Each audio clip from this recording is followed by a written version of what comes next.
Bambi Purisima na may mga report daw na noong Marso 22, 2014 at Marso 28, 2014 ay pinangunahan ni Mayor Duterte ang isang drug bust o drug bust worth millions of pesos. Baka daw po pwedeng isama daw po sa investigasyon po ito. Well, pwede yan. Alam mo, hindi tayo magugulat.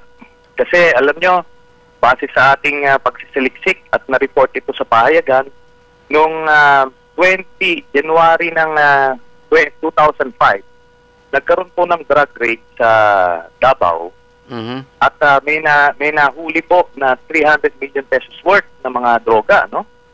At dito ka magtataka kasi in 15 years na nga nakapwesto siya noon.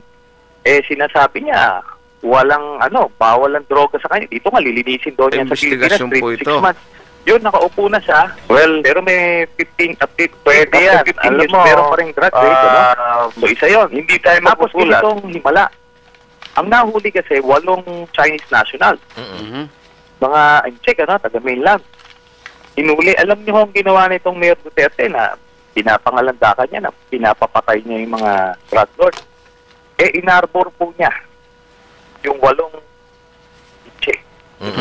Chinese nationals. Ang dahilan niya, in the spirit of Chinese New Year. So yan po, reported yan. Nasa Philippine Star, ni-report yan. Edith Regalado ang author. Ang title nun is Duterte Facilitates Release of 8 Chinese. At yan po ay may blatter po sa pulisyan. Opo. Saka ni-report talaga sa national media. So dito nyo makikita, hindi niya pinapatay yung drug lord. Ina-arbor. Pero ngayon, may mga pinapatay din ng mga pusher. Tanong dito, baka naman yung kompetensya ang pinapatay. So, pag-isipan natin yan.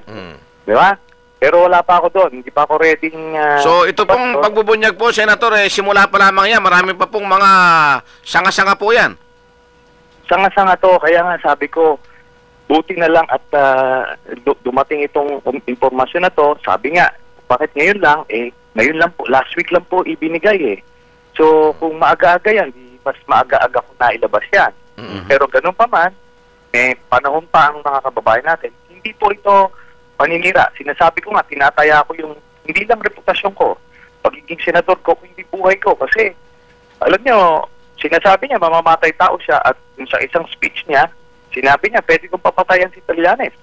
So, bumaga buhay ko ang nakataya dito.